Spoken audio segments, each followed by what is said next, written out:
Hello, dear students. This is lecture number 5, part 1 of 2 parts, Cultural Studies course, level 7, and the title is Antonio Gramsci. Antonio Gramsci is a 20th century Italian Marxist philosopher, and he was also an active politician in his country, Italy. As you see from his dates, he was born in the last decade of the 19th century, 1891 to be exact, and he died at a relatively early age in 1937. He is most famous for the concept of hegemony, and actually he made some addition and contribution to this concept when he expanded on a special type of hegemony called cultural hegemony. Of course, hegemony itself is a well-known Marxist concept. It was discussed by Marx and by Engels, and it was also taken further by Althusser. And by the way, if you look at the dates of Gramsci, he seems to have come before Althusser. And of course, it is undeniable that Althusser himself was influenced by Gramsci's work. But due to several factors, language and translation issue is one factor. And being imprisoned, Gramsci was imprisoned as a political prisoner in his native country, in Italy.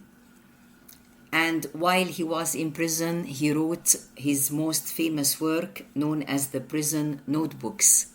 It's a famous work not just in cultural studies, but in political theory in general. However, we will not talk in details about the Prison Notebooks because it would be out of the scope of the present course. But I'm just explaining to you what seems to be a paradox.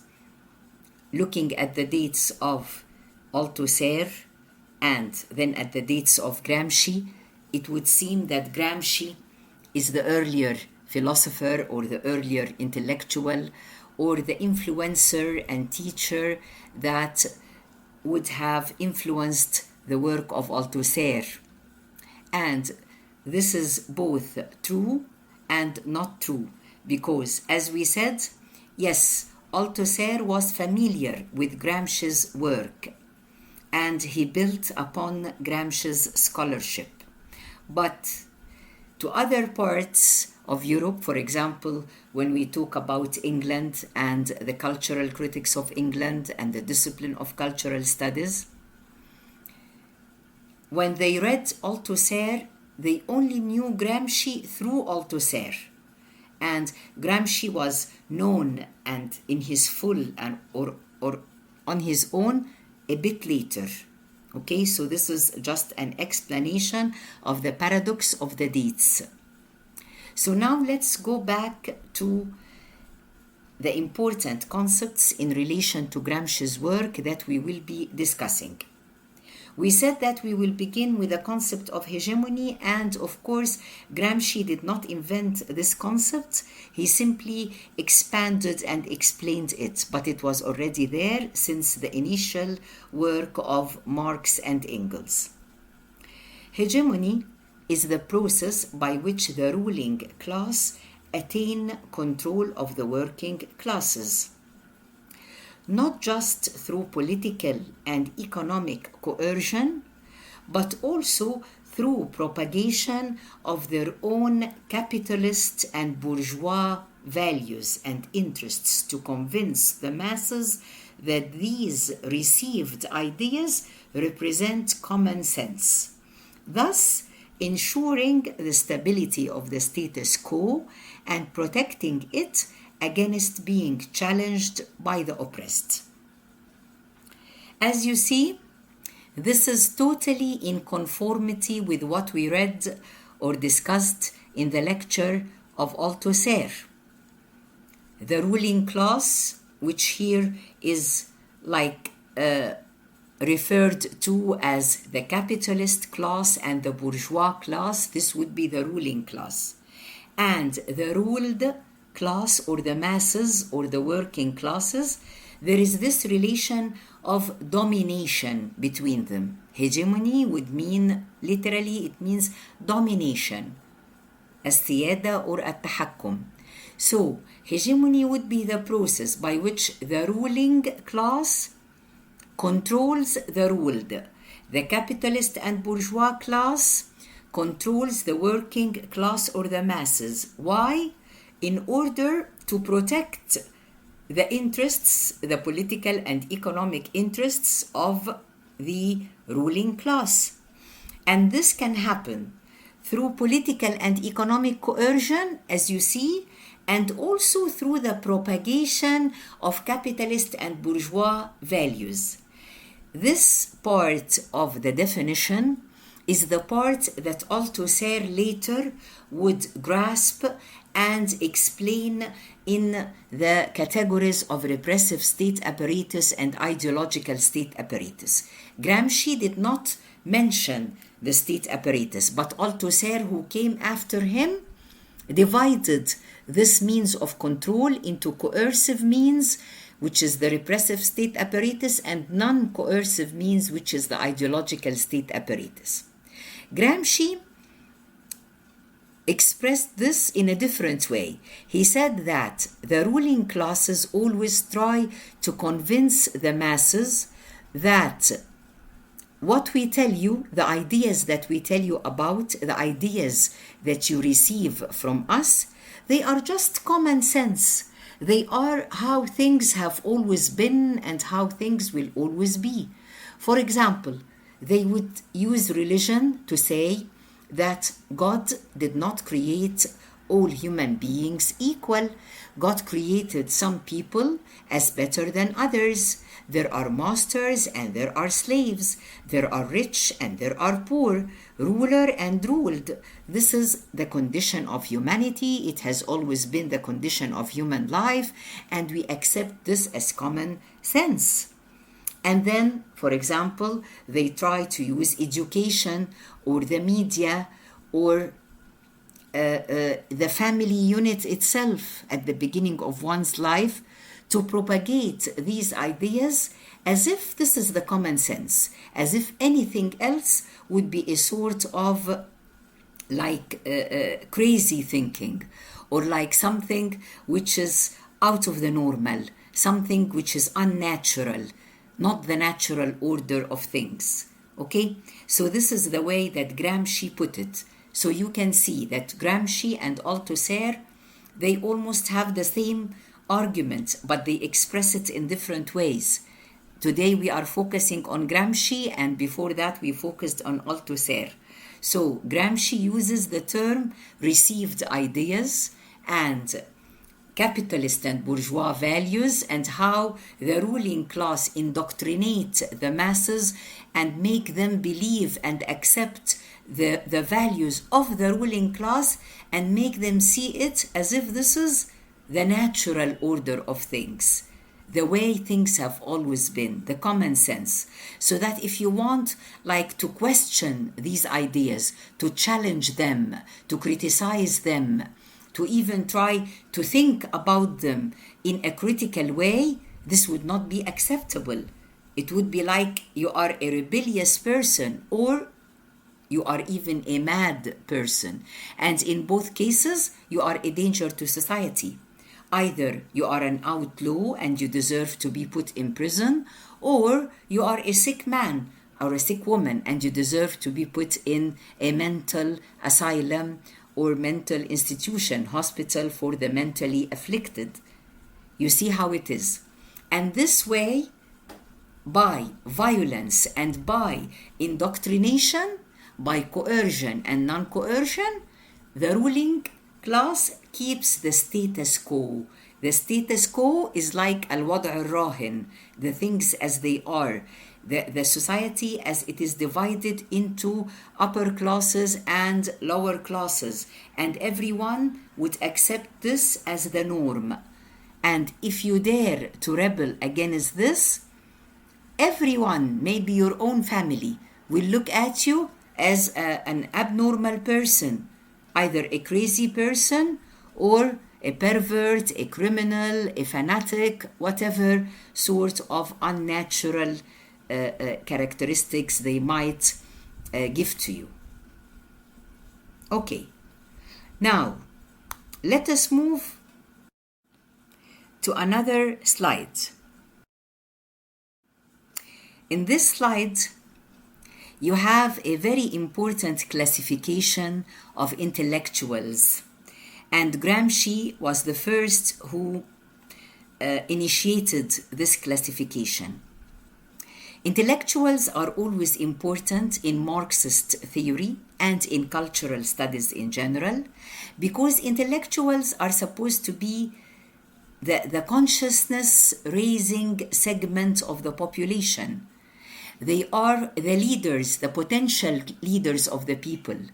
We don't mean by leaders that they are rulers. They are not actually ruling the people, but they have the knowledge and they have the capacity and the expertise to try and educate the people, to try and remove the false consciousness or the ideology with which the people have been indoctrinated. They remove it and they inject in its place another true consciousness, like they make the people aware of their true situation.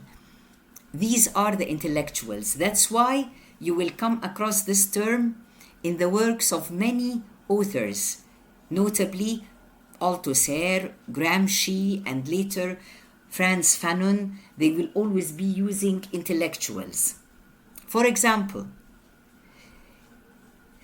in the case of Frantz Fanon, another intellectual, another philosopher who is part of our present syllabus, our present course, we will deal with him in another lecture. Frantz Fanon will be talking about the liberation struggles. He will be talking about colonialism and how people sometimes they rebel against colonialism and they want to get their independence, and they have liberation struggles and freedom fighters and so on. Fanon, in this case, was saying that the people of any country cannot achieve their independence if the country is colonized.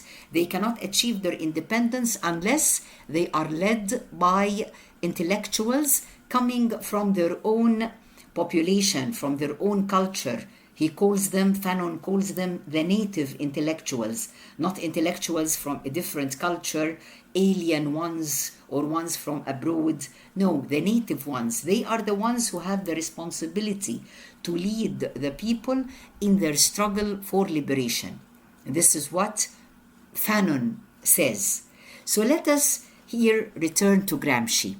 Gramsci also respects intellectuals and respects the role that they can play in order to give the masses a chance to fight against the oppressors. But he divides the intellectuals. He says, not all intellectuals are the same. We have the traditional intellectuals and the organic intellectuals.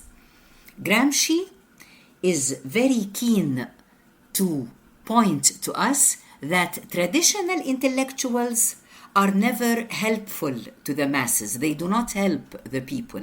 Why? Because they simply work with the authorities. They are selfish. They care for their own interests. They don't care for the wider interests of their people. So suppose they have a certain job and they get a well-paid salary and they are enjoying some form of power or authority. They do not want to anger the authorities. Suppose this traditional intellectual is a journalist. Suppose this traditional intellectual is a media presenter. Suppose that this traditional intellectual is a novelist or a poet or a dramatist or even a man of religion or an educator in the wider sense, a teacher at school or university. If you are a traditional intellectual, or what is the reason why you should be classified as traditional? If you simply accept the status quo, you simply accept whatever the authorities tell you. Maybe you know quite well, because you are educated, you know quite well that this is a false consciousness and that things are not as they are told to us, and that whatever is presented to us as the norm or the common sense is not always this way, and that there is a reality of exploitation and a reality of oppression in the society, whether it is a society that is colonized by a foreign country or even oppressed by native rulers. Maybe you know all this, but if you are a traditional intellectual, you will simply be silent about it. And you may even help the ruling class in propagating their ideas, writing about them or talking about them on the media. And in this case, Gramsci recognizes that you are an intellectual, but you are a traditional one. Now I am sure that you understand the difference. The other type of intellectual would be the organic intellectual.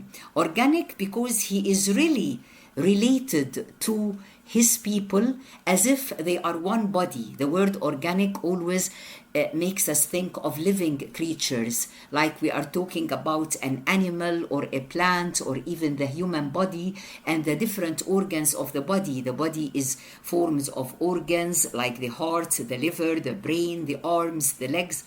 And it is made up of systems like the circulatory system, the respiratory system, and all these organs and systems have an organic relation together. So the organic intellectual is closely related to his people. He comes from them and he thinks like them. He only has the privilege of a better education and of being enlightened and of being conscious of the reality of the situation. And he is willing to work for his people in order to raise their consciousness and to make them see things as they really are. Now, we just have to mention one further thing, that this organic intellectual, if he or she really does their job, then they can achieve what we call cultural hegemony. They can compete for hegemony, but in a cultural way, not in an official way.